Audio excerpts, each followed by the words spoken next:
Good evening. I'd like to call our meeting to order and invite you to stand and join with me in the pledge to the flag.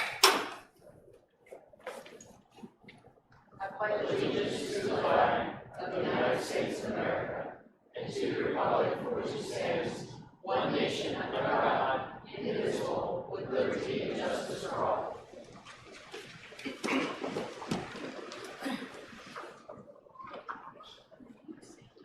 Before we begin our meeting this evening, I'd like to take a moment to recognize Veterans Day and to thank every man and woman who has served in our armed forces, as well as their families.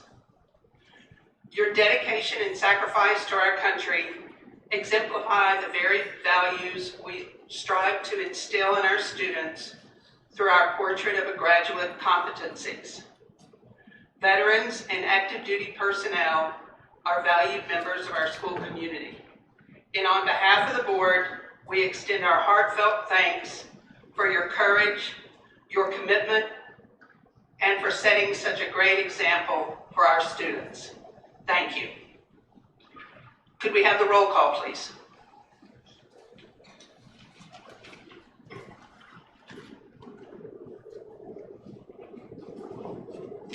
Mr. Desai. Here. Mrs. Rarick. Here. Dr. Hessen. Here. Mr. Robinson. Here. Mr. Sanders. Here. Mrs. San Martin. Here. Mrs. Schrader. Here. Dr. Sullivan. Here. Mrs. Turner. Here. Madam President, there are 9 members present this evening. Thank you. This is your reminder to please silence your cell phone during our meeting. And as we had no requests for public comment during our first opportunity, we'll move on to student board representative.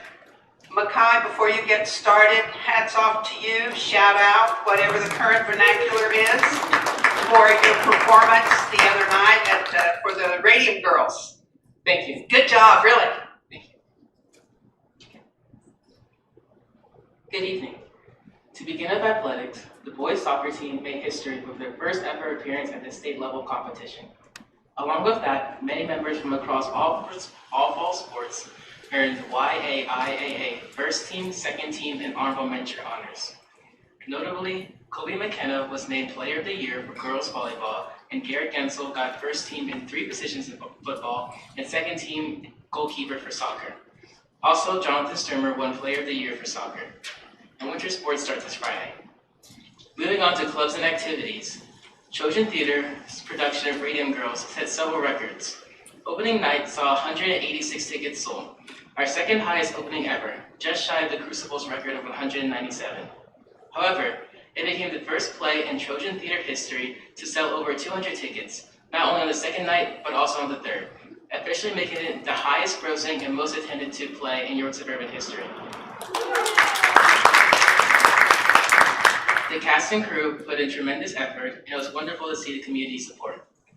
This Wednesday, National, English, Math, and Science Honor Societies will hold their induction ceremonies, where new members will cross the stage to receive their cords and souls in recognition of their hard work and dedication to academics and service. Link Crew is also holding its Winter Wonderland event this Thursday, where freshmen can play games, dance, decor cookies, and celebrate finishing their first quarter of high school. Lastly, on October 29th, the junior class took a trip to New York to see The Outsiders. The production was outstanding, and the students had a great time exploring the city, trying new foods, and experiencing the Broadway performance together. That being said, that concludes my report. Thanks very much. And I just want to throw out hats off to those faculty members, advisors who are brave enough to take buses of kids into New York City to see a Broadway show. It's a great experience for them. I'm so glad our students have that opportunity. But again, hats off to those adults that are brave enough to do that. Thank you, Makai. And again, really proud of you for your great show the other night.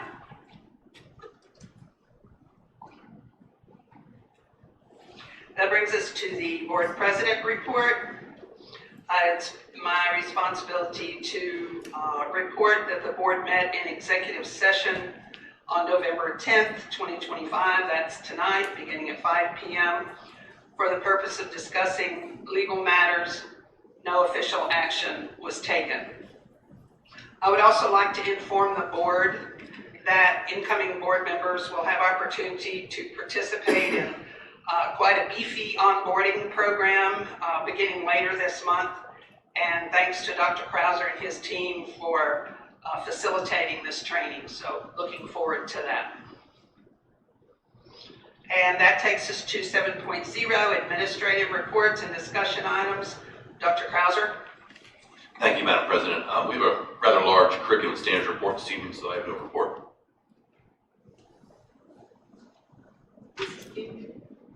Mrs. Kindig, Chief Financial and Operations Officer. Yes, thank you. Good evening. For my report tonight, we have discussion items that will be up for approval at our November 24th meeting. The first one is an overnight field trip request. It's a standard request for our boys and girls basketball teams to travel to Pittsburgh to play in the 4 May tournament. The next item is a FastBridge benchmarking pilot and service agreement with Renaissance. And this is a benchmarking pilot for grades 3 to 8. It's designed to gather data that will help inform the services provided for the Tier 2 math and reading specialists for the 25-26 school year. The agreement includes professional development for a total cost of $3,492.50. The next item is a preventative maintenance agreement contract with Venom Fitness Solutions. This is an annual contract that we have put up for board approval.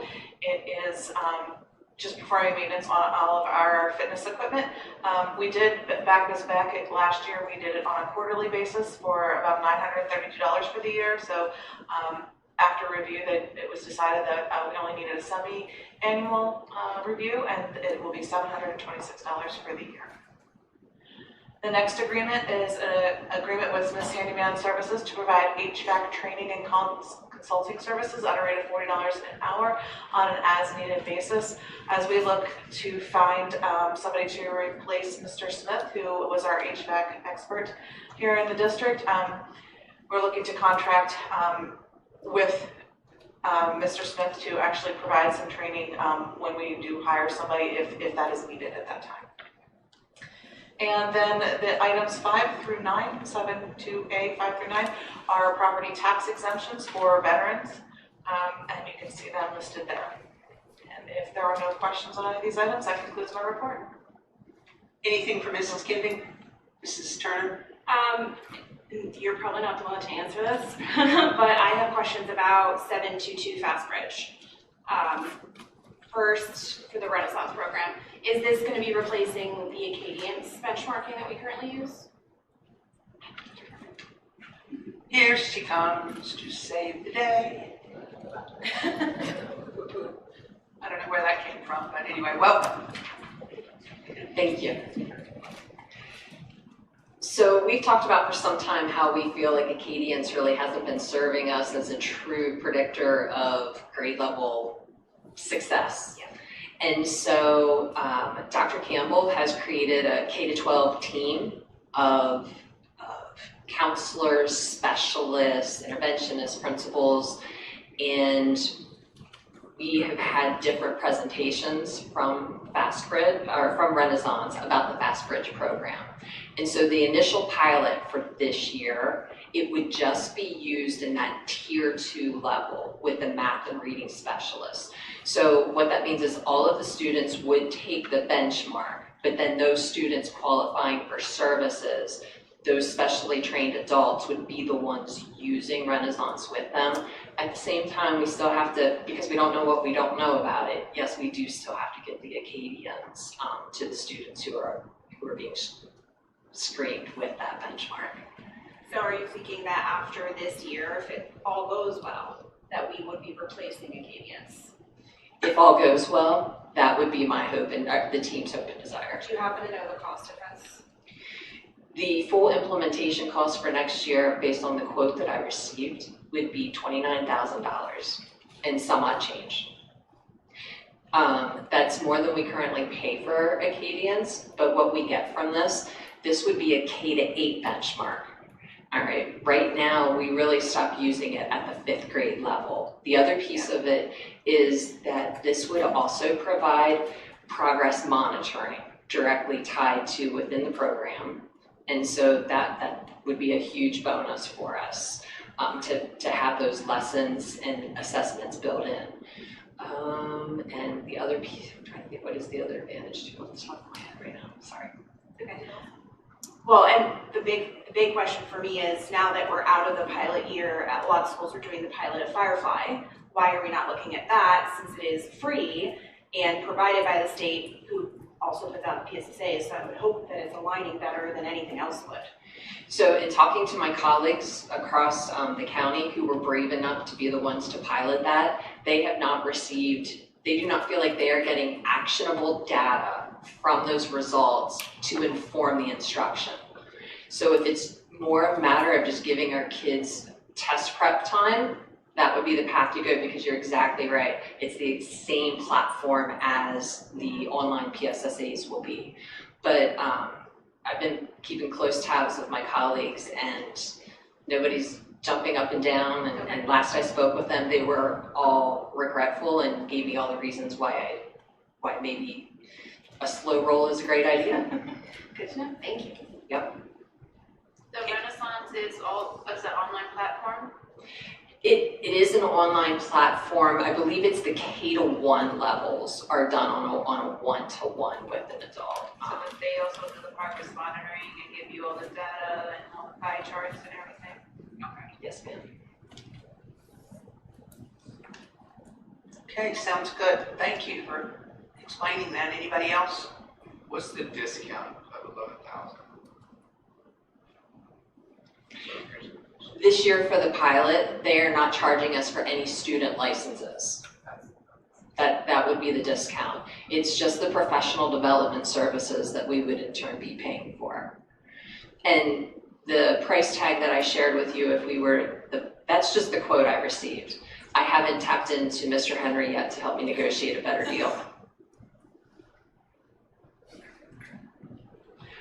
So you're developing the faculty on how to use this as part of your slow roll. Correct, particularly those interventionists who will be on the front lines of it. Anything else for Dr. Furman? Thank you for saving the day. Anything else for Mrs. Kindig on any of these items? Okay, and you're on now, Dr. Furman. Curriculum and instruction. You knew that. It's not just me. I have some friends who are going to be joining me tonight. Oh, wow, it's a crew. Oh, I forgot my props. Hold on. Oh, okay.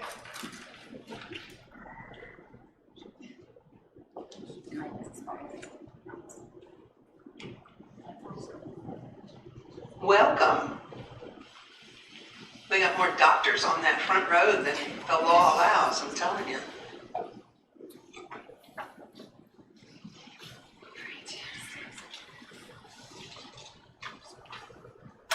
Dr. Furman? All right, thank you. All right, Mrs. Potts. So the first couple of slides I have here should look familiar to everyone, because Dr. Campbell was kind enough to let me borrow some of the slides from the presentation that she had made to the board back in October. And during that presentation, Dr. Campbell emphasized, she reviewed the MTSS process with all of us to get us all back on the same page with that. And this first slide here that I selected for this evening, I highlighted that Tier 1 information, because that core instruction is having that strong foundation is an essential piece of the MTSS process. And once you have that, once that core curriculum and instruction is in place, then we can begin to move towards the targeted supports that further enhance that. So why does MTSS matter? It's that systemic evidence-based approach that is so important. And so what we're choosing to do is we are actually leaning into that systemic approach, and we are transferring and applying that philosophy to curriculum, instruction, and the work that we're doing with our teachers. And so to that end, The tier one, when we look at it from a curriculum and instruction lens, would be that guaranteed viable written curriculum. And I've said numerous times that last year this was really our focus, was strengthening that curricular foundation. We defined that guaranteed body of content, the knowledge and skills, our promise that we want all students to learn and the things that we want them to be able to do. And so to that end, this cup represents understanding by design. It's that framework, if you will, that form for the garden that we're going to try to grow here, all right? And in UBD terms, that stage one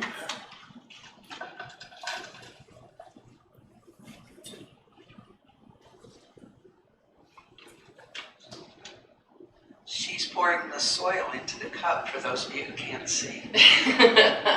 Well, and that soil represents that rich stage one that our teachers have worked so hard, that strong foundation that they worked to create last year. Identifying those desired results that we want to have for every single one of our students. And so this becomes the foundation where all good things are now going to take root. So then with that tier 2 level, what we need to start to do is we need to plant those seeds, and we need to start to nurture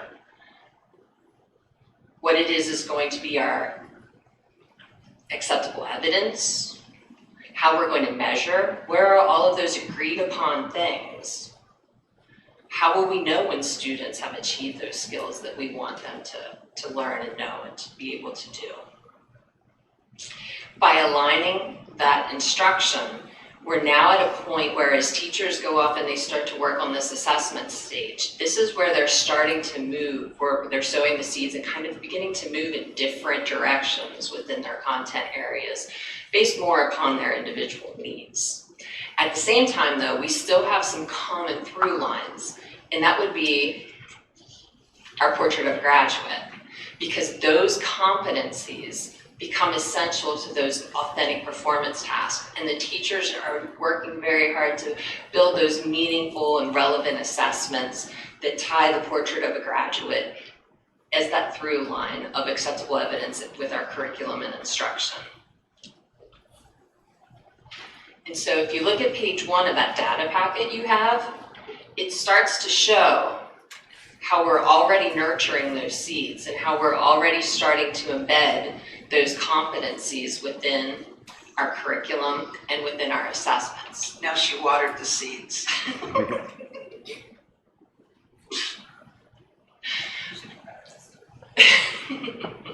All right, Mrs. Potts, and then we can move on to that tier 3, and this is really our ultimate goal.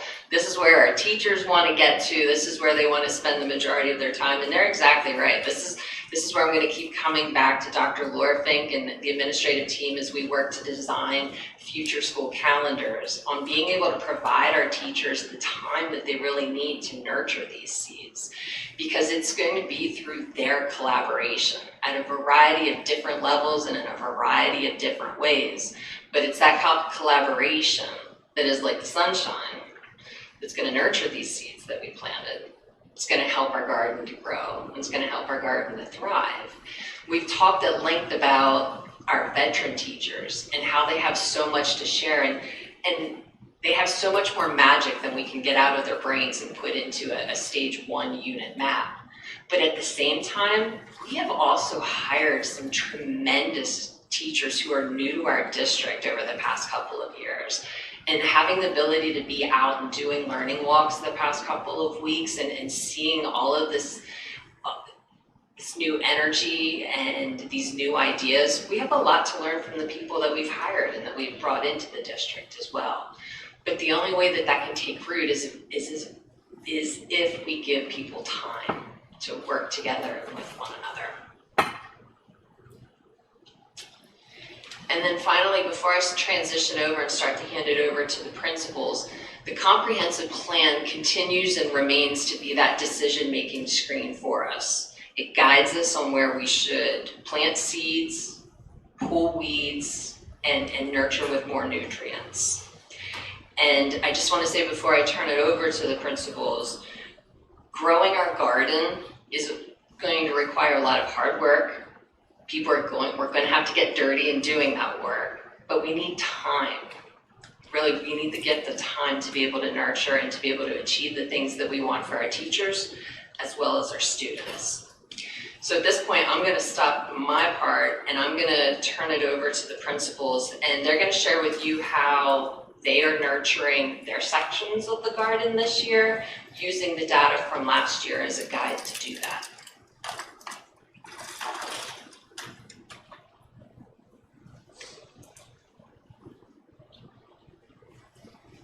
Good evening, Dr. Ellis. I can't wait to keep visiting her office all year long to see how they grow, or whether I grab the biology teachers to come and help her with that.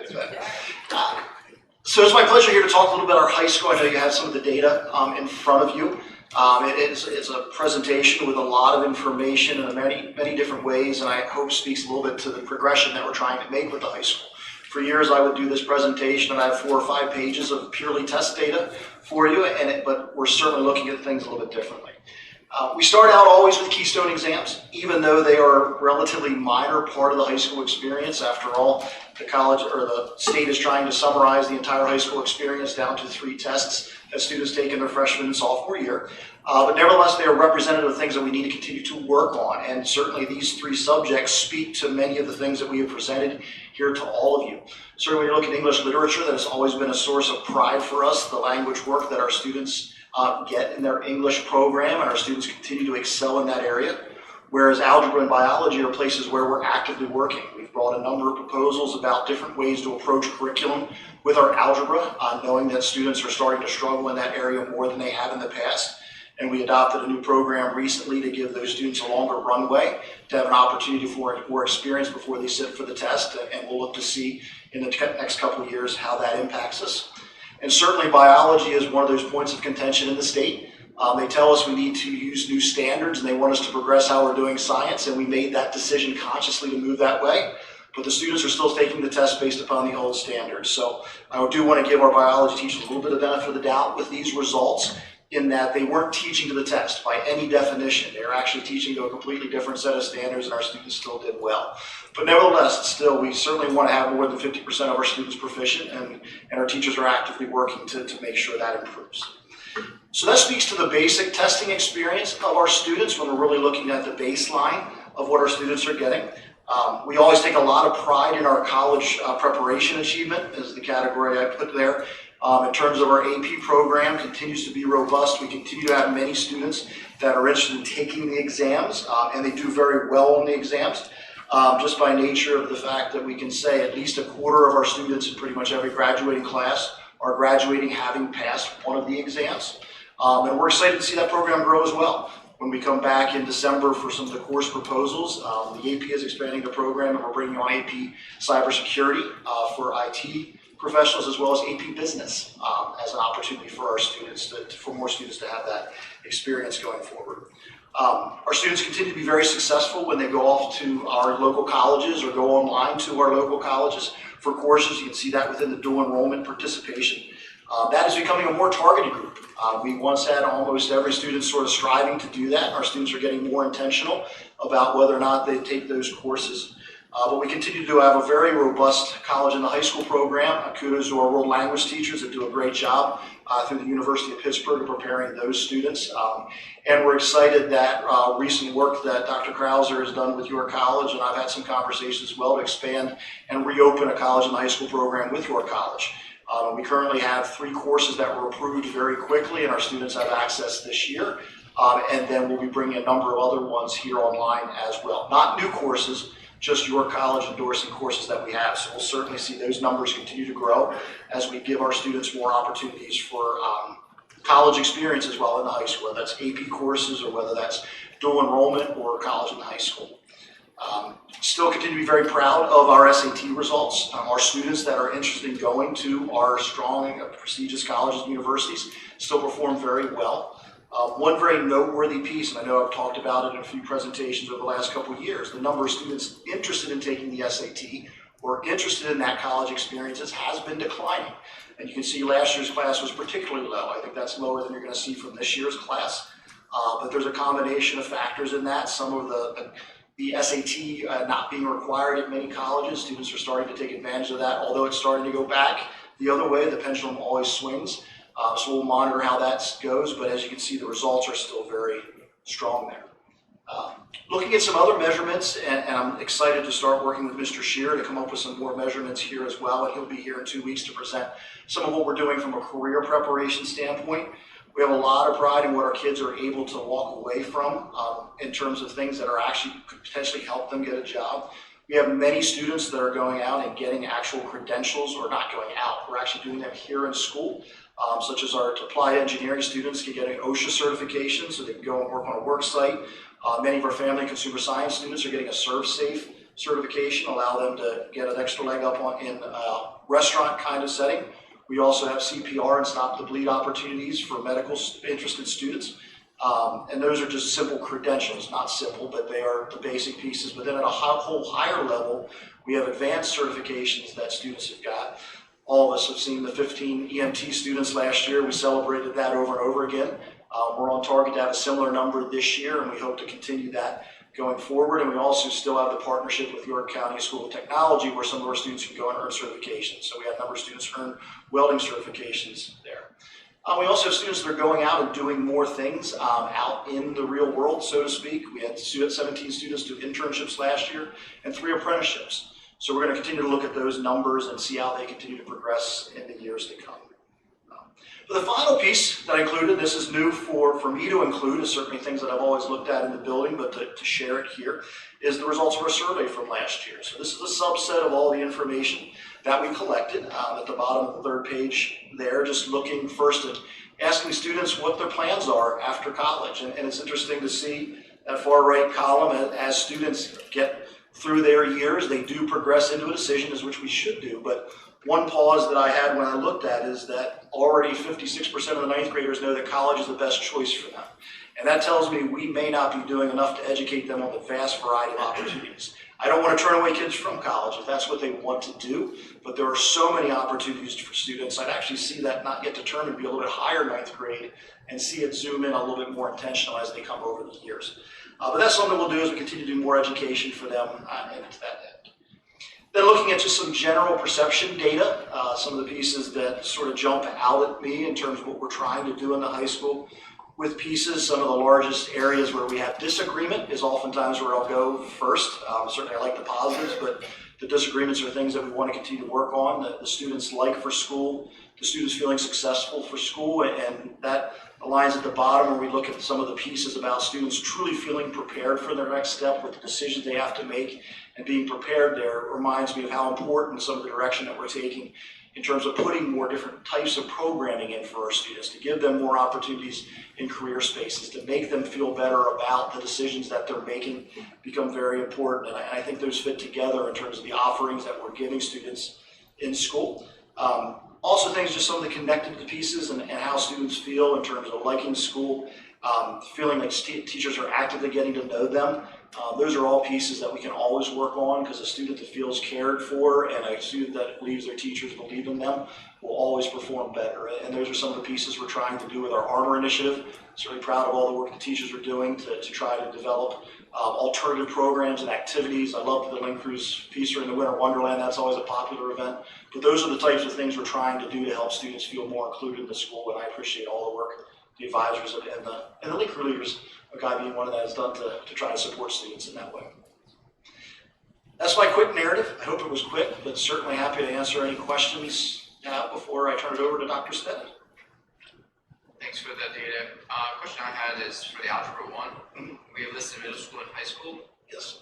So what's the reason for the variation of the number of students? Well, the middle school represents our most accelerated students. So the students are taking Algebra 1 in 8th grade. They should be very close to 95 to 100%, because those are our best students. And then theoretically, that also drags the high school number down a little bit, because we take our 40 best students and say you don't get to test in the high school, but overall, that's where the district-wide number comes in. Thanks for the context. Sure. I wanted to say that I appreciate that you pulled that out. So I'm actually curious if it's possible when it comes to biology and ELA, if it's possible, I know at state level we would never get this, but if we're able to identify the difference between our honors level and our regular level courses, if those students are we seeing, like we did with algebra, those higher level students have more proficiency? Oh, absolutely. I don't have the data printed here, but I can tell you I always look at that every summertime. I would say the honors level student is between 90 and 100%. Yeah. It's a rarity that they're not going to be proficient, particularly in ELA, occasionally with biology if we just have a few that are bad test takers in that area, but almost consistently our honors level students are proficient or advanced on the test, most cases advanced. Yeah. And then that similarly, we could probably expect the college prep number to be maybe 10% lower than what you're seeing there for the entire student group.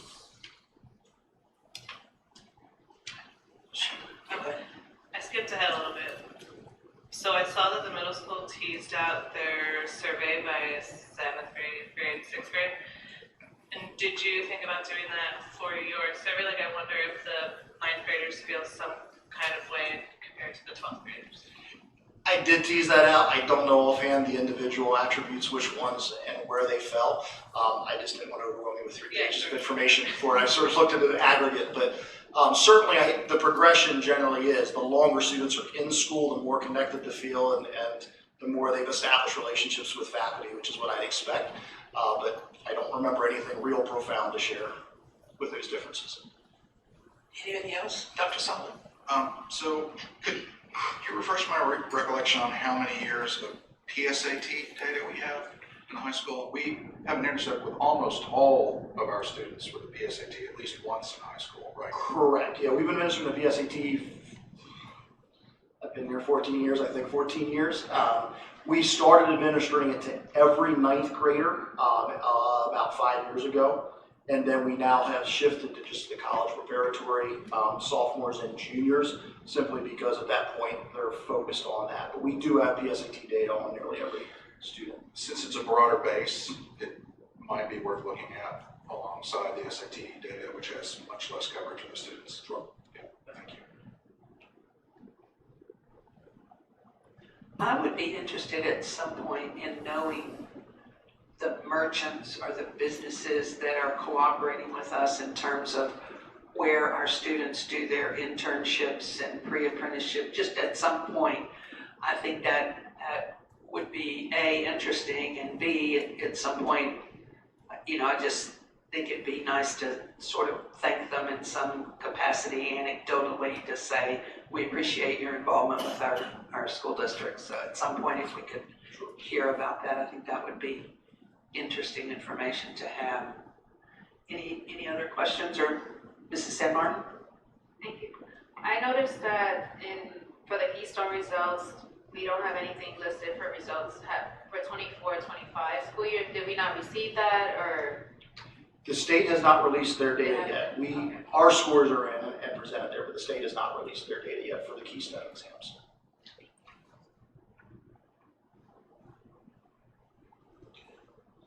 Anyone else?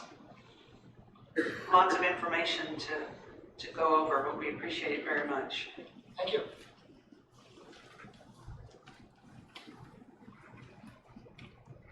Hi, good evening, Dr. Sen. Good evening. It's my opportunity here to be able to showcase some of the great stuff we have going on at the middle school. Dr. Furman tasked us with only filling 2 pages of data, so unfortunately I over that. So you do have some extra data sources, but it's actually the opportunity to be able to highlight some things beyond just a single 5 days where students take PSSAs and the end all be all. So certainly, the data that's presented to you there at the beginning are PSSA scores in both ELA and math. Very proud of the work that we've done within math, in particular working with Dr. Furman with the curriculum revisions, as well as some common language looking vertically. Essentially seeing that flat line is a positive in comparison to where we were previously. Unfortunately, as we direct all of that focus to math, we're now seeing a little bit of a decline in that ELA, which has now been more of a focus, especially this year. As we have disaggregated that data from last year, one of the key factors that we are seeing is a lack of tenacity of students with reading.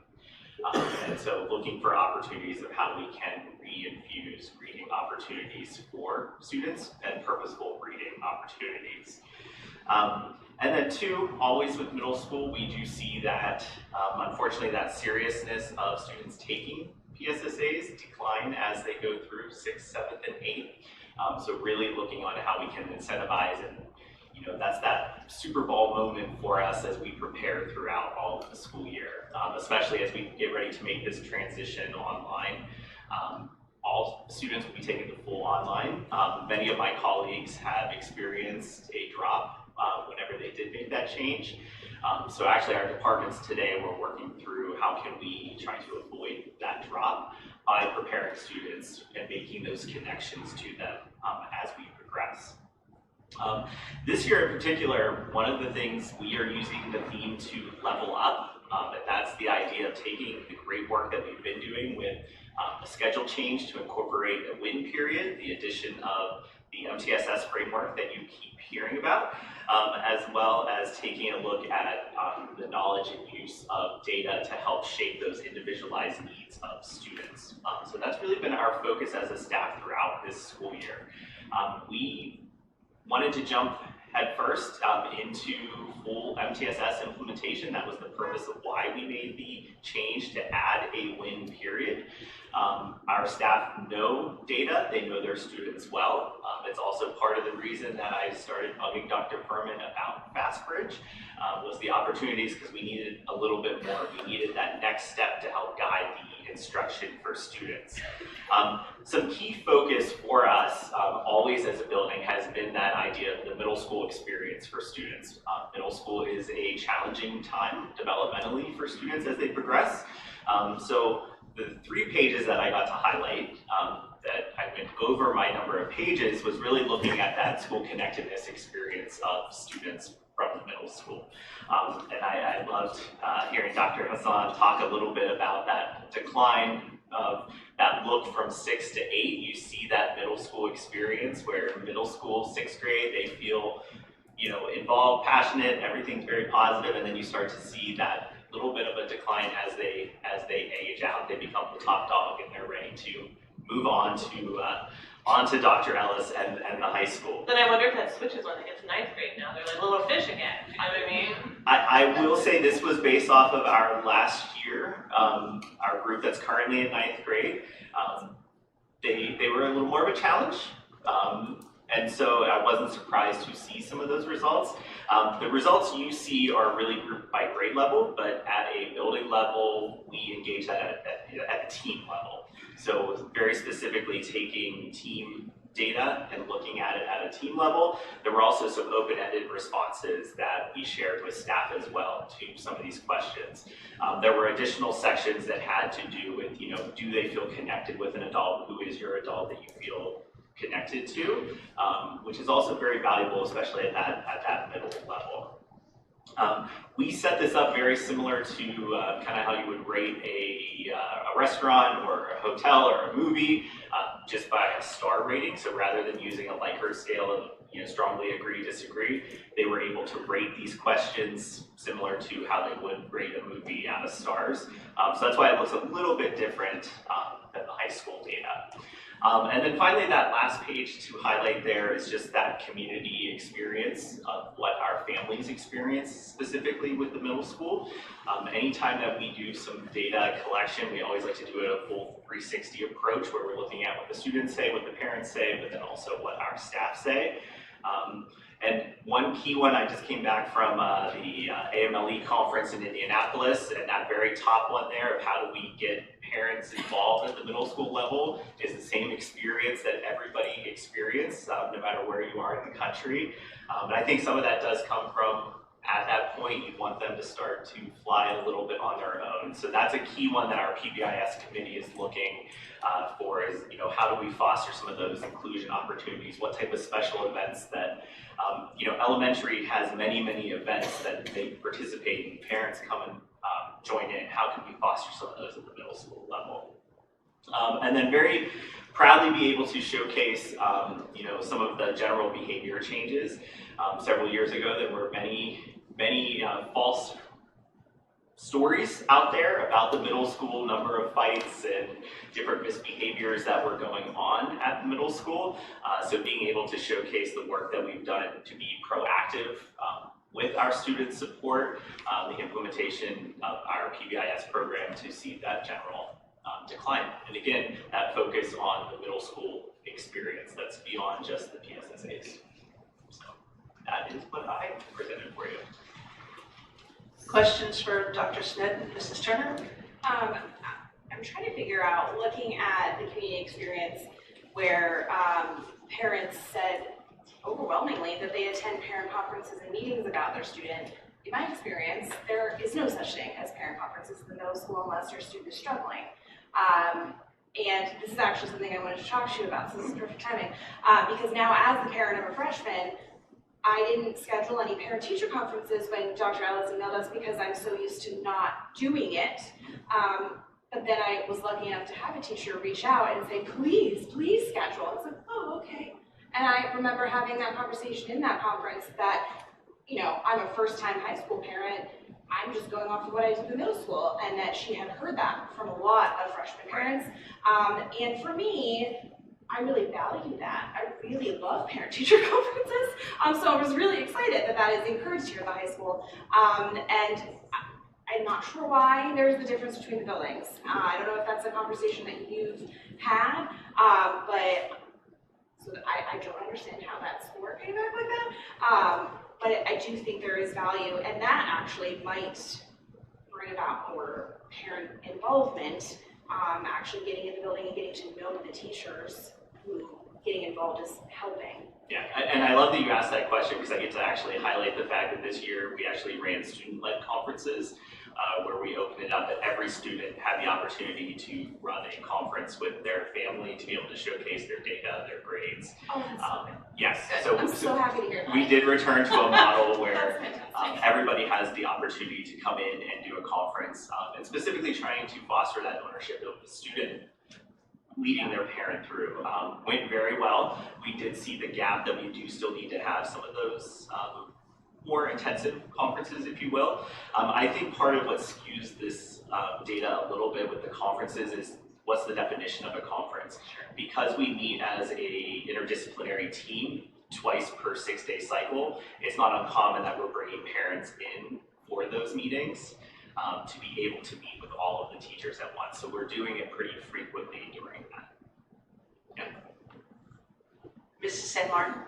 I just wanted to say I took part in one of those conferences, the student-led conferences, and it was really a great experience as a parent. And I know the kids were like, this is a little weird, but I was glad that they were able to take ownership of their grades, of their experience, and explain it, you know, from their perspective. I think there was a lot of value in that because many times in even other school districts, it's just the teacher and the parent, and the student has no voice.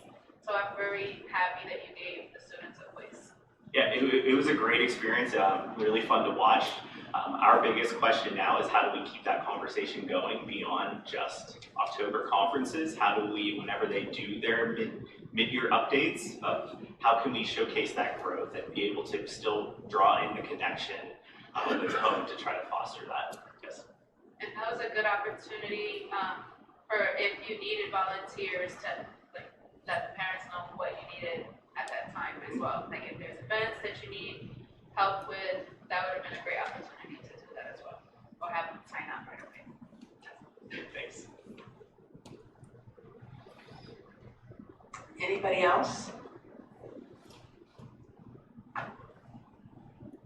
Okay, thanks very much, Dr. Smith.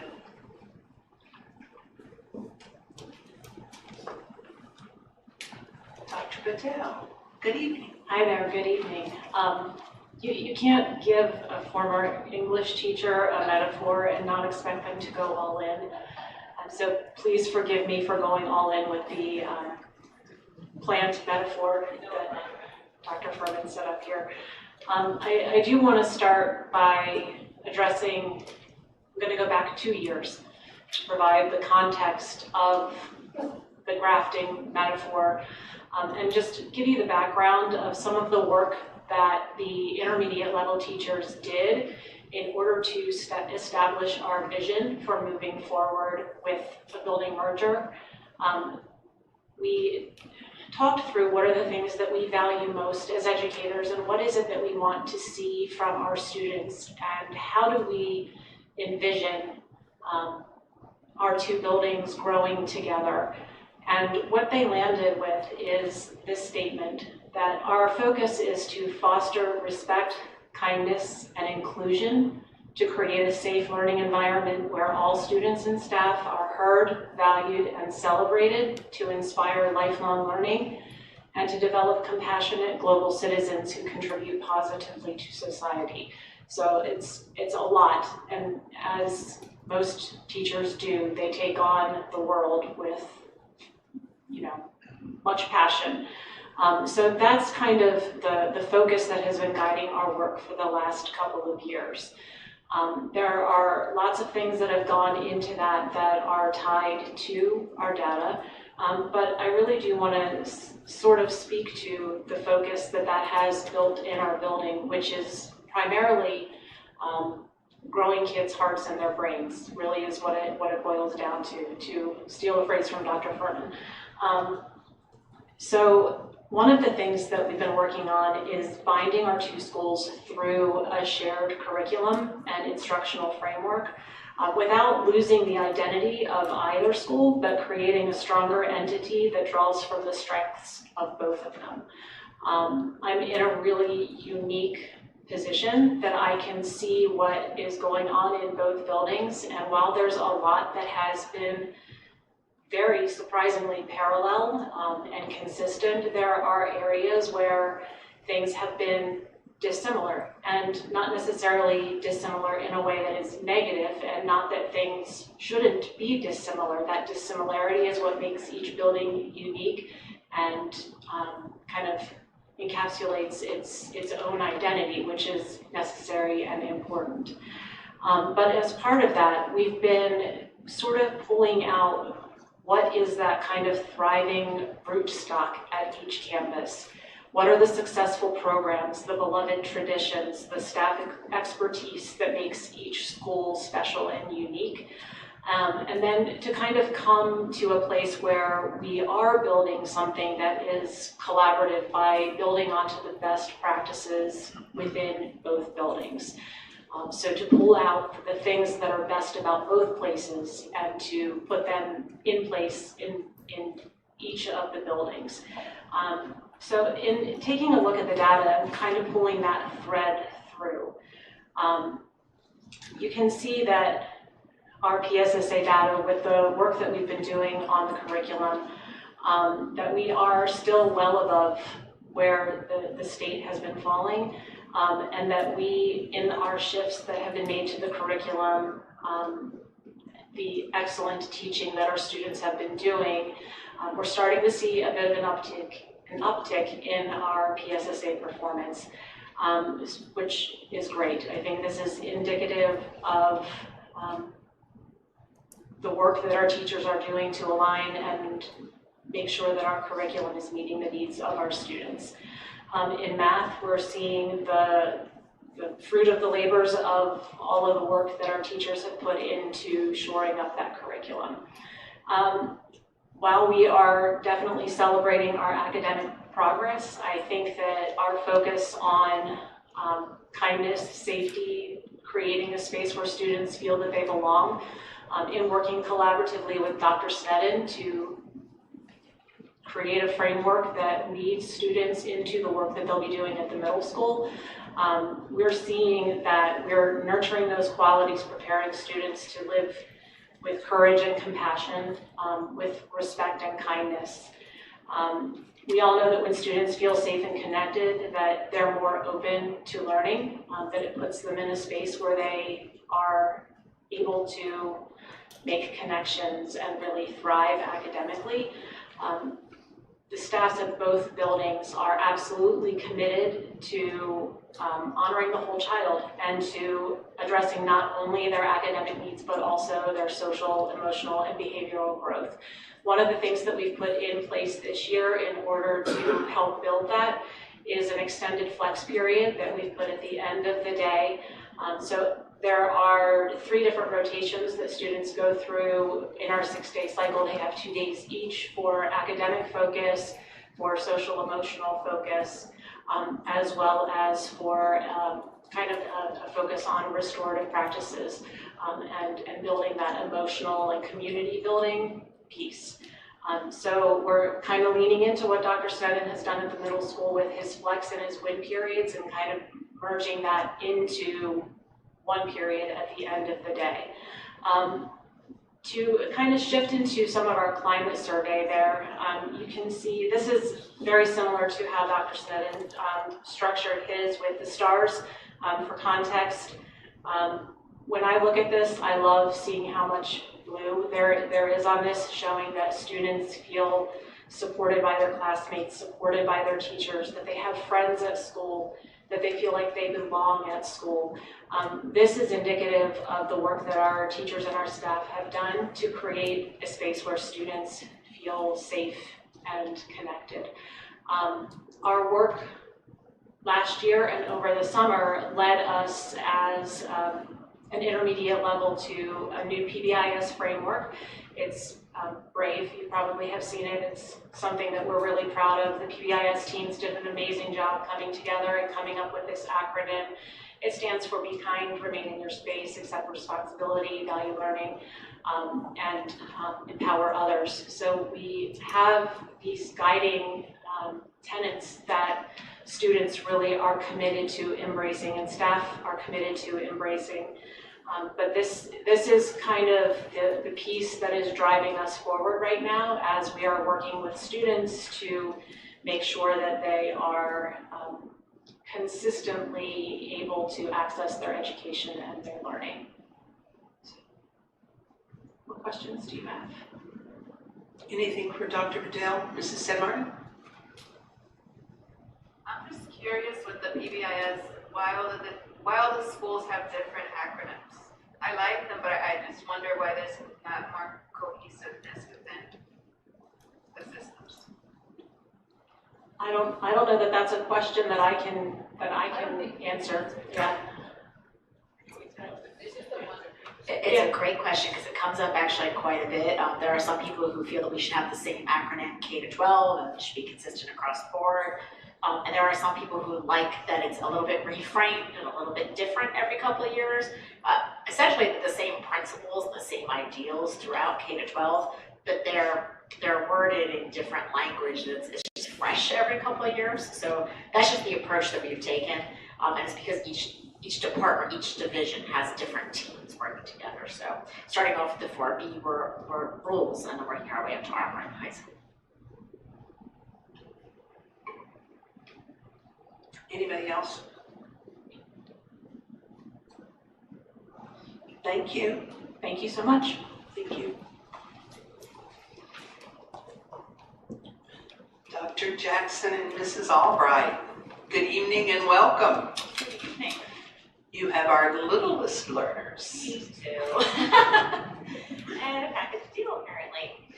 Thank you for the opportunity. Can you hear me? All right, thank you for the opportunity for us to come and talk with you a little bit about what we're doing at the primary level. As you can see in our data packet, the test results and all are one thing, but also the whole child is another. So we're gonna just touch base on both of those pieces. The biggest piece right now, speaking of PBIS and the 4B rules, we are just really explicitly talking about character development at both buildings. We took that on a little bit differently. At Yorkshire, we are doing a monthly character traits focus, kind of aligned with the Portrait of Graduate. That's woven into our mini lessons, books, pep rallies, announcements, just throughout each month. Month of November, we're focusing on kindness. At Valley View, and they're doing a little bit different. So as I spoke just recently to you about, we do have our Hive meetings in the morning every month. And prior to those meetings, our teachers are teaching from a set of slides that is similar in every classroom about an attribute or virtue. And then we talk through that in our Hive meetings, and then it also is a focus for our afternoon celebration when we come together as an entire school. So essentially the same concept, just structured a little bit differently at both of our buildings. Moving on from that, We also wanted to really draw your attention to the attendance data, because I'm really proud of that. If you look at it, we've had a 23% drop in the amount of students that are not attending school. Really, it's two parts. We're proving to parents why it's important for you to come, and also our kids want to be there. They want to be a part of that community, and I take pride in that. I know Dr. Jackson does as well. I mean, who doesn't want to hang out with 5, 6, and 7-year-olds all day? I know I do. So it's really a joy, and if you walk through our halls, you'll see that they're super excited to come and learn and grow. So we're really proud of them, and we're really proud of our parents for making it, important, and making sure that they're not missing any of that time. So to continue with the MTSS discussion that we've been having, K through 8 especially, we are really excited about some of the new things that we are doing to refine Tier 2 and Tier 3 supports. And really what that is a collaboration across the district with the specialists, the school psychs, administrators, to really take a look at how can we meet the needs of our students who are not growing at the same rate as our other students. And what kind of supports do they need, and how we as a team can address those needs. So we're excited about where we're going with that. We're excited that we are developing protocols that then look the same, whether you're a student at Yorkshire or Valley View. You know that you will get services where needed that will help you grow from where you are. We're excited about the fact that our recent math curriculum changes will also help us target that support. We're moving from that spiraled model to a mastery focused model, which will also help then our specialists figure out exactly where those skills gaps are and address them very specifically in targeted intervention. We're already doing this year, and we're already seeing tremendous growth at rates that are a little bit faster than I think we've seen over the last few years. We're also excited about our community survey data. Of course, not very easy to survey K-2 students, but you can see that our parents feel that their children are safe at school. That's, I think, I'm the most proud of for both of our schools, that 100% of our families feel that their student feels safe at school. And overwhelmingly, there's a lot of green on that graph, so we're excited to really continue to foster the community that is so important to grow our earliest learners. Questions for us? I just have a good question and observation. I understand that we're having some issues with some of the pre-K classes over at Valley View, given what's going on in the world today. Are you starting to think of how you're going to help those children who will eventually come to school? And forbid they've lost the better part of a year or a year, the kind of training that we find really desperately needed, to even succeed in kindergarten. Absolutely. I believe that we saw a little bit of a relief when, finally not really mentioning COVID much, and seeing that students did have a pre-K experience when they came to us. We are starting to see that shift again away from there. So while the YWCA is who we partner with, they service not only York suburban students but across the county, and we've gone from 3 classrooms down to 1 now. So I do expect that has probably hit other programs across the county as well. And we do expect that the needs of our kindergartners will continue to be greater at the beginning of the year, each year that we see them, unfortunately. I think it's good that you can see it early and start to prepare for what will eventually, is that what they say, kind of get ahead of the curve. But I'm glad to hear that you're thinking about it. Thank you. The other great point is that we both have fantastic kindergarten teachers who expect to need to teach some of those basic skills to our youngest learners. So there's a lot that goes into kindergarten. I welcome anyone for extra hands on the first week of school for kindergarten. But it's an art, and they've got it down. They're pretty amazing.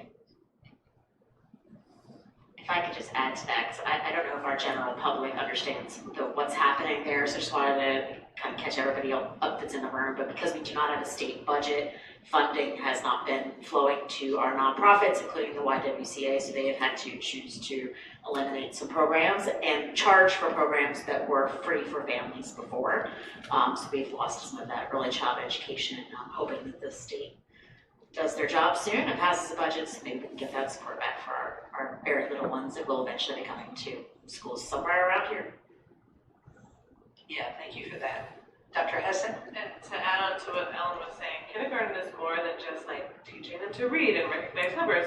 This is their first time at school for some of them, and so it's teaching them to sit still and be nice to your friend and not throw things, right? So it's like a huge job. Those were some more of the things I was concerned about than the reading, writing, and arithmetic, if you will, is the general socialization of these children is absolutely,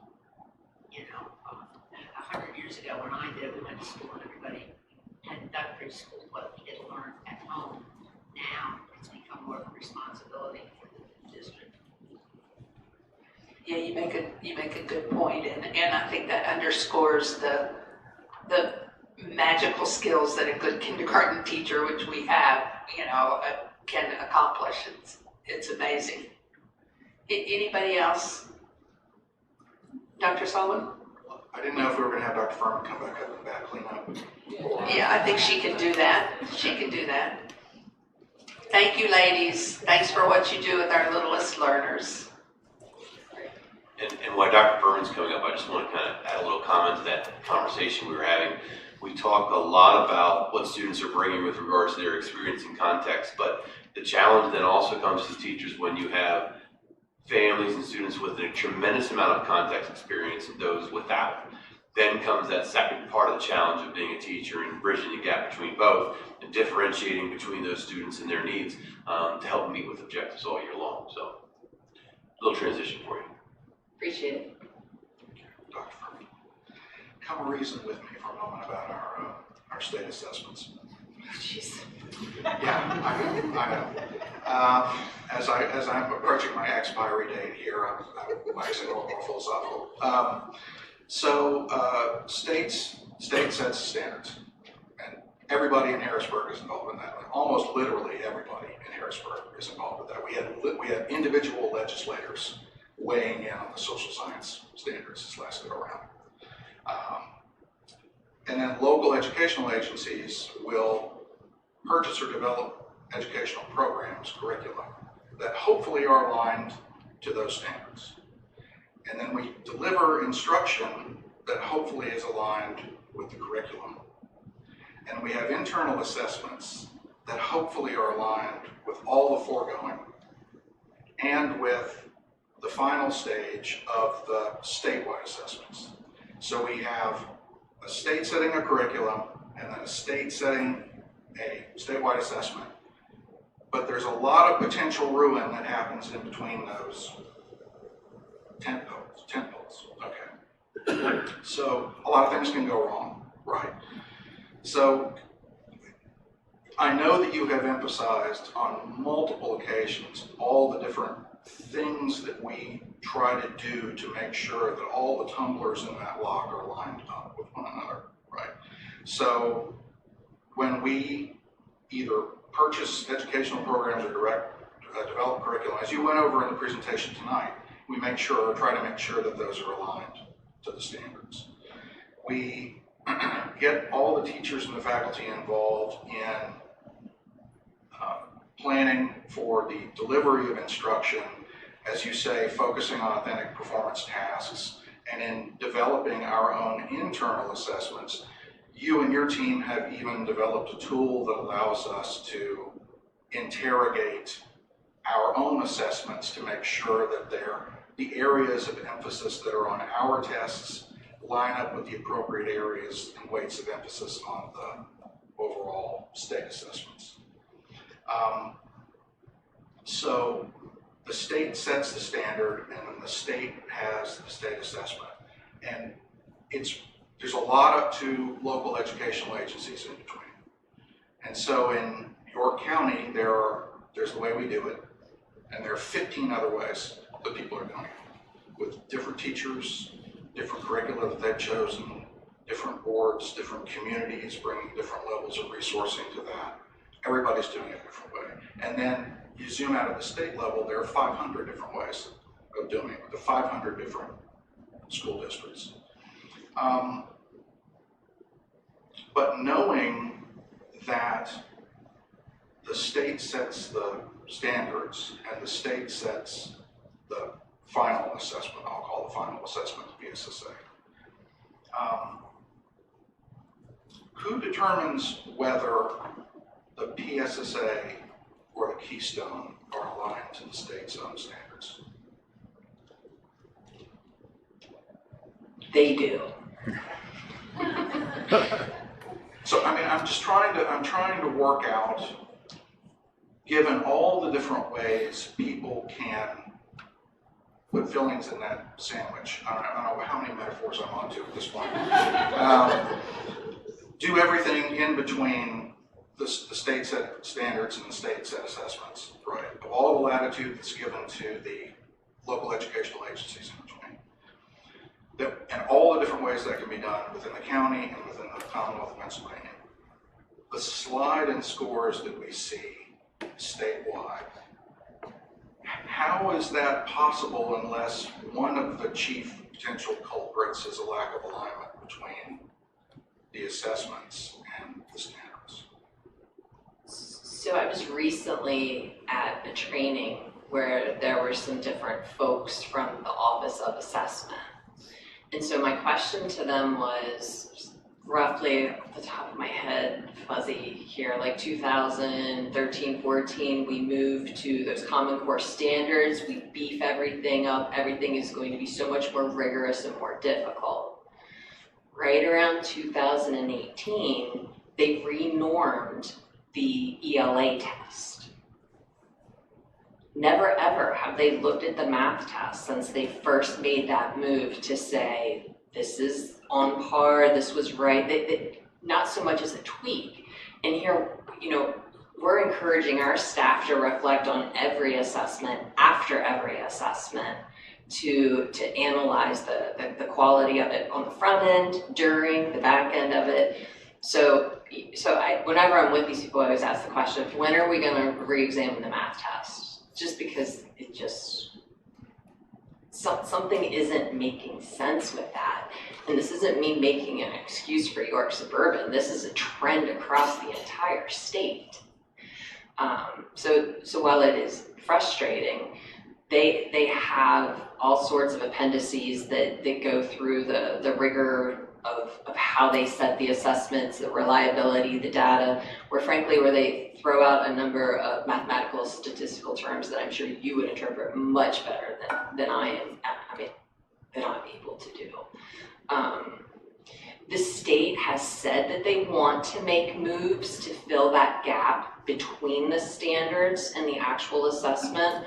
So for example, in June of 2025, they were supposed to release more guidance for structured literacy across the state. They created a website, they sent an email saying, we're going to provide you with universal screeners. We're going to tell you what the best screeners are. We're going to give you recommended curriculum vendors. We're going to talk to you about the best interventions to use. I have set a reminder on my work calendar every 2 weeks since June to go back and to check that website. And I regularly forward my calendar reminder to Dr. Lorfink and say, there has still been no update on this. And I just checked it this morning because it was the 2-week cycle of my Monday morning email to myself. And there's still nothing there. So there's a recognition, but there's not any movement. Frankly, I'd rather have a budget passed than have Act 135 resources, but there's just a lot of things that aren't getting done. But we are working really hard as educators to try to fill that gap. Thank you very much. Thank you. Dr. Furman. Mr. Sanders? And Dr. Krauser. So I appreciate Dr. Sullivan's question, and after 8 years, I've heard the same iteration of this question over and over. We're going to continue to blame the process, but at the end of the day, I'm a parent. Many of us around this table are parents, and there's lots of parents in the audience. So what are we supposed to look at if we can't look at the standardized tests? I mean, is it trends? Is it cadence? Is it IXL?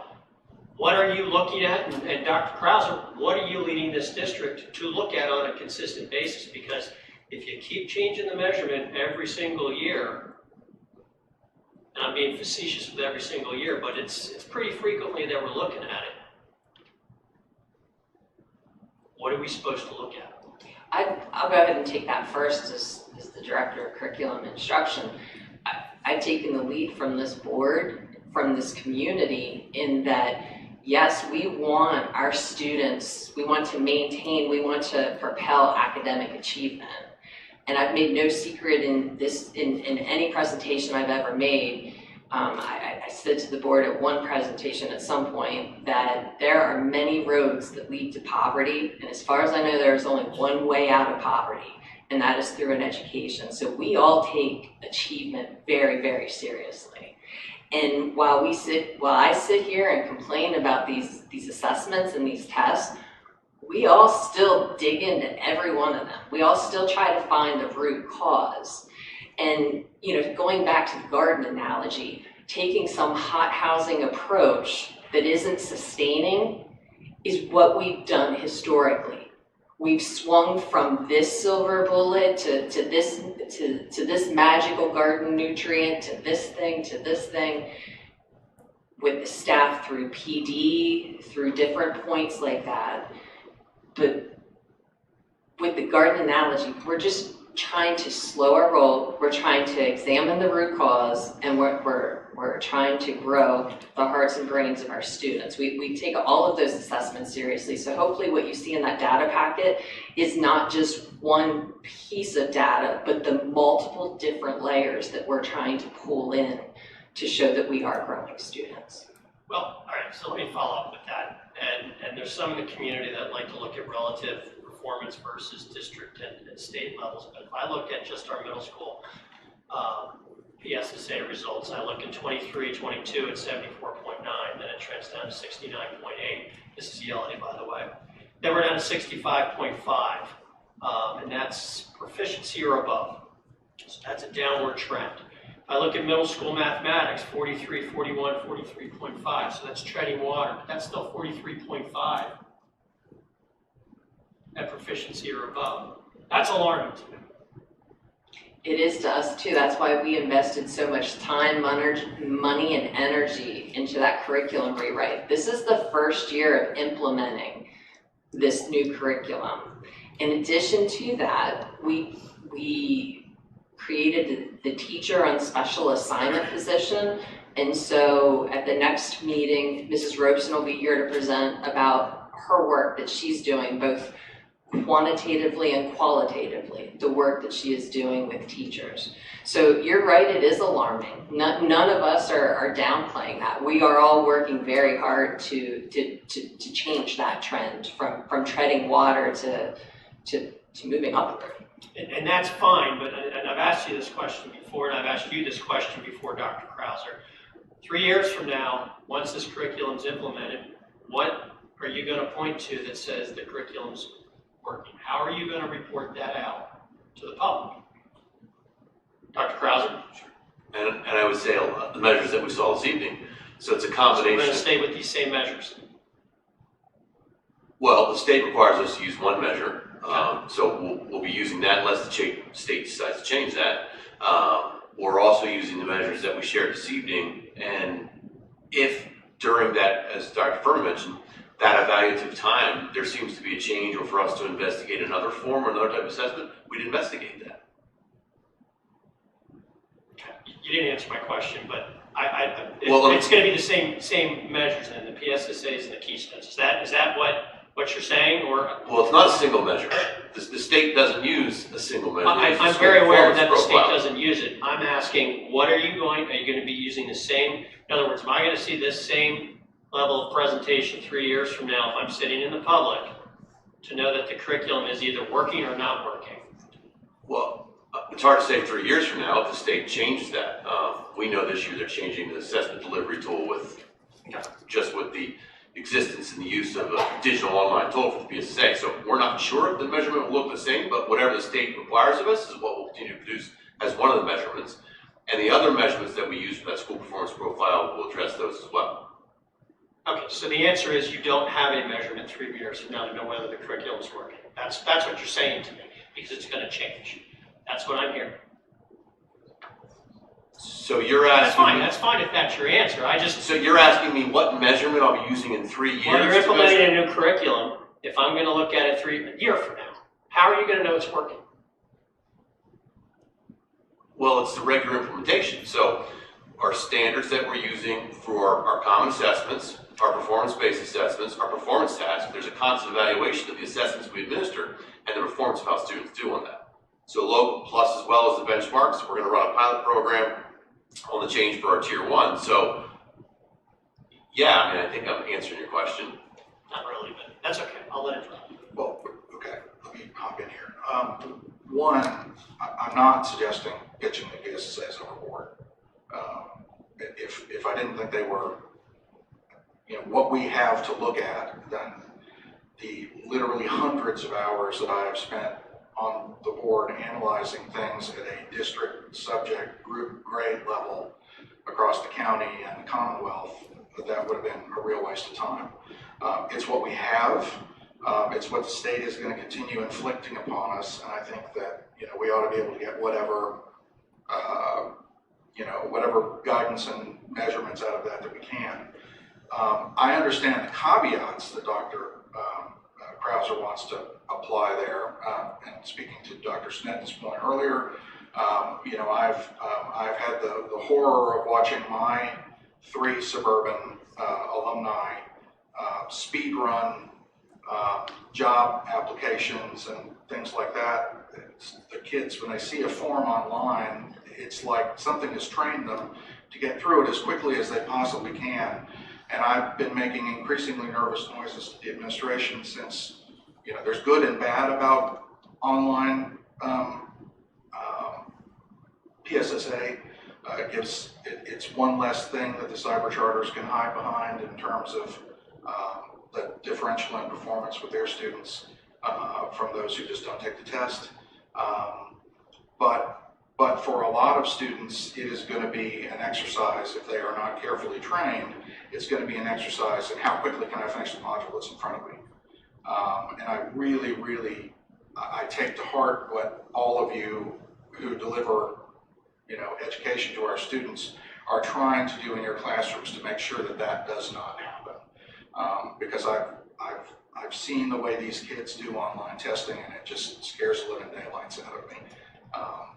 So I don't know if you wanted to hop in on that, but I wouldn't suggest moving away from the PSSAs. I think it's all we've got. I think it's what the administration will be looking at in 3 years, and I would certainly put a stake in the ground. It would be reasonable to expect, Mr. Sanders. It would be reasonable to expect that the numbers in advanced and proficient would go up as a result of, I don't know how much. 8 years on this, Dr. Sullivan, I'm with you, but it's 8 years of the same responses. So why we don't have an internal, or why the administration doesn't have an internal measure or something, if I'm leading an organization, I would say I'm looking at X, Y, and Z.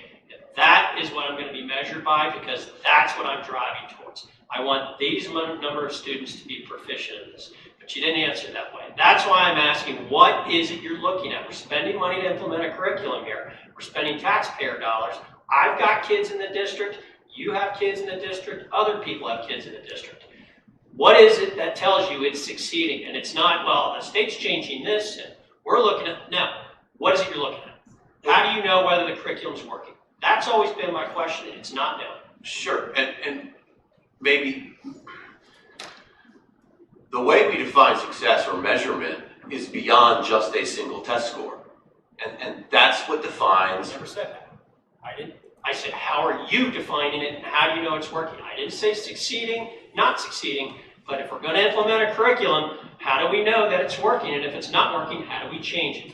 That's the way organizations operate, and that's the way, what's so funny, Mr. President? It's funny, you know, I'm glad I humored you, but. What about? Mrs. San Martin, you're gonna interject something. It's just getting ready to finish it. So I would like Mr. Krauser to finish his response, and then I have something to share. Okay, thank you. So what I was saying is we would utilize the tools that we shared this evening. So there's a combination. So PSSA, the regular benchmark assessments they're using, the constant monitoring and evaluation of the implementation of the curriculum. That's done collaboratively through teaching teams. It's done collaboratively through MTSS teams and the data team. So it's a constant review of what's being implemented, evaluated at a classroom level. So it's the formative assessments, it's the benchmark assessments, it's summative assessments. That's how they evaluate. Then they feed that information back to the administrative teams feed it up, and that's how we evaluate what's working. Mrs. San Martin? So, I have been an administrator of both the paper test and the online test last year. When I tell you there was a significant difference in the seriousness of the test online as opposed to on paper, students did not miss bubble. They were focused. It was one question at a time. There were online tools that assisted them in taking the assessment that they would not have if they were taking it on paper, because especially if they're having things, it's a lot of paper. They have graphs, they have instructions, they have rubrics, things are falling, they have pencils, they have rulers. All of that was online in front of them. It was so amazing to see them so focused. So I know there's a lot of apprehension with how serious the students are going to take it in. Are they going to go, flying through it? And then at the end, it tells them, hey, you skipped these questions. Go back. Do you really want to submit this? Where in paper, they close the book, it's done. They submit it, you can't go back. But online, it shows them what questions they missed. They can flag questions to go back to spend a little more time on. So if they're trained on how to use those online tools, I think there's going to be a lot more accuracy in the tests and the results. Because if they misbubbled something and they skip a question, oh no, now your results are skewed. If they close the book and they forgot to bubble half the sheet, that skews the results. This forces them to stay focused on one question at a time. And for those students that struggle with attention, that is super helpful for them. They have masking, they have highlighting, they have so many tools at their fingertips.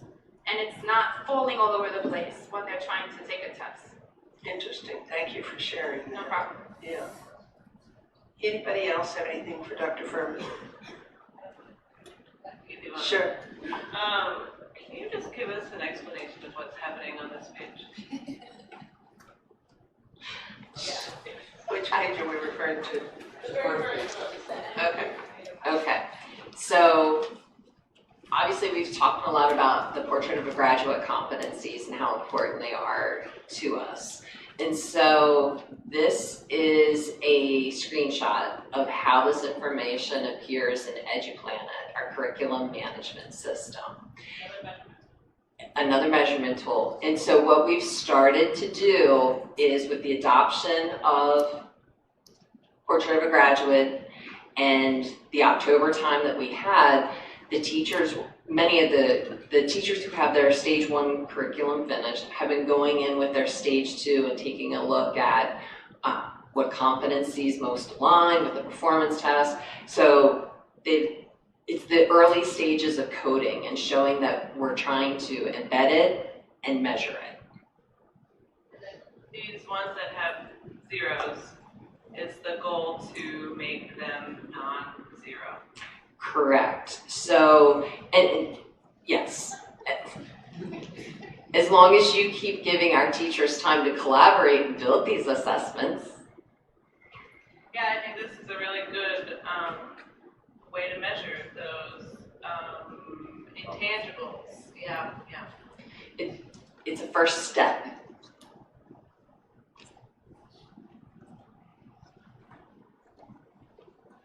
Anybody else? Thank you, and thank all of you administrators for sharing such, it's a lot to take in. We're going to really need to spend some time going over this. But I would just like to say we appreciate your hard work and the hard work of your faculty and staff, and know that our kiddos are in good hands with your leadership. So thanks very much. Thank you.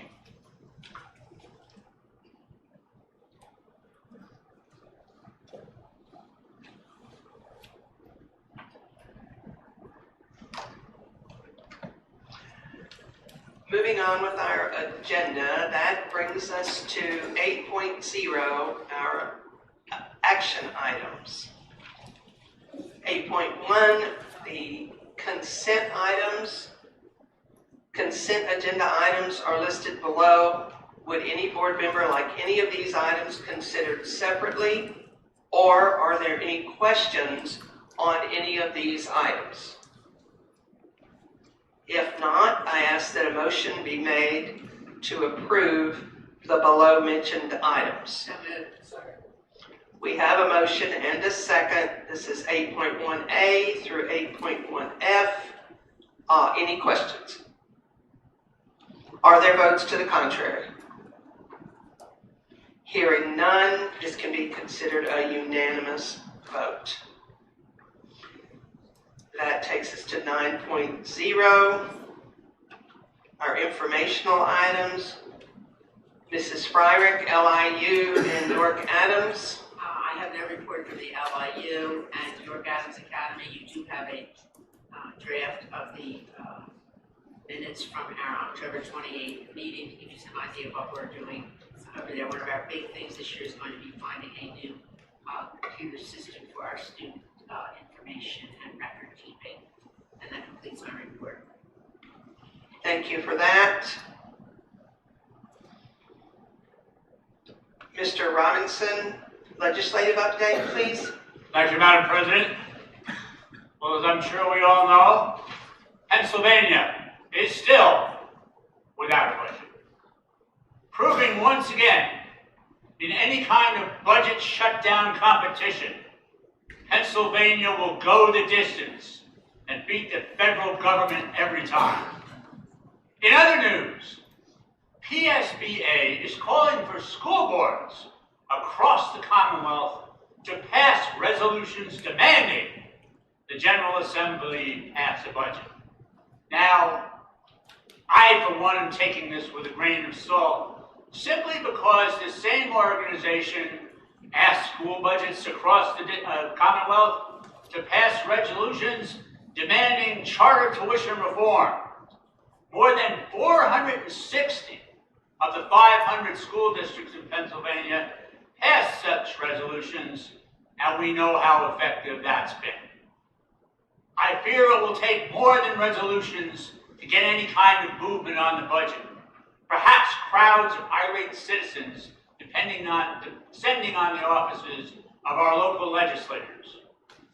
But I'm happy to report that Representative Joe Cerisi has introduced Memo HCO 2835, a co-sponsored memo that would allow school districts to have increased flexibility during declared emergencies by allowing school leaders to declare an emergency when the General Assembly fails to enact a budget within 60 days of the fiscal deadline. If this legislation were in place now, we could have declared such an emergency 72 days ago.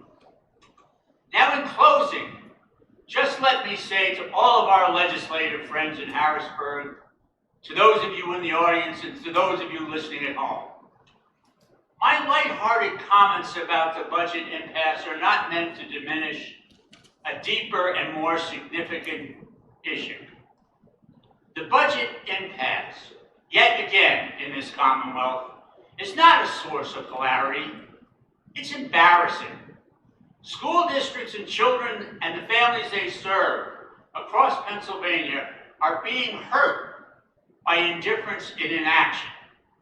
Millions of children need services and education in our public schools, And in the words of the Harry Hopkins, they need it every day. If there are no questions, that concludes my report. Thank you, Mr. Robinson. Mrs. Kindig, have you a York Adams Tax Bureau report? I do have a brief one. Last month, the York Adams Tax Bureau passed their budget. It came with $7.4 million in revenues, which was an increase in anticipated revenues of 11%, mostly due to anticipated earned income tax collections and interest revenue. Their total expenditures were $6.8 million, which was approximately an 8% increase, mostly driven by personnel expenditures, which included their benefits, which drove that increase. Their budget has a projected revenue of $575,000, and they're looking to make a transfer into cap reserve at the end of next year because they're looking to do some capital improvements in their building. However, the part that really affects the district is their collection fee that they charge to collect the earned income tax, and that will remain at the 1.75% that they have charged us this last couple of years. And I think last year they had reduced it. I do apologize, I don't know what it was, but they reduced it to the 1.75. And then finally, the Tax Bureau collections are up 4.3% for the third quarter of 2025. They operate on a calendar year, which we do not. But I did look at the same period for us at the third quarter, and unfortunately our collections are actually down 2.7%. So we are not trending with that, but over the year, hopefully some of that will even out. And that concludes my report. Okay, thanks very much. The York County School Technology Report, I actually reported out on the meeting last time, but I would encourage board members to take a minute and review the mini board report, and that's linked there to the agenda, and get back to me should you have any thoughts or questions regarding the goings-on at the York County School of Technology. At this point, I'd like to recognize and thank our visitors. Thank you for being here. Thank you for taking time out of your evening to join us. This brings us to the final opportunity for public comment. This public comment period is an opportunity to be heard by the board on agenda items or other items which may reasonably come before the board. Comments are to be directed to the entire board, not one individual board member, administrator, staff member, or to the audience. Comments will be timed and limited to 3 minutes or less. Please note, board and staff members will not normally respond to comments or questions during our meeting. When you hear your name called, please come forward. You do not need to state your name or address before sharing your remarks.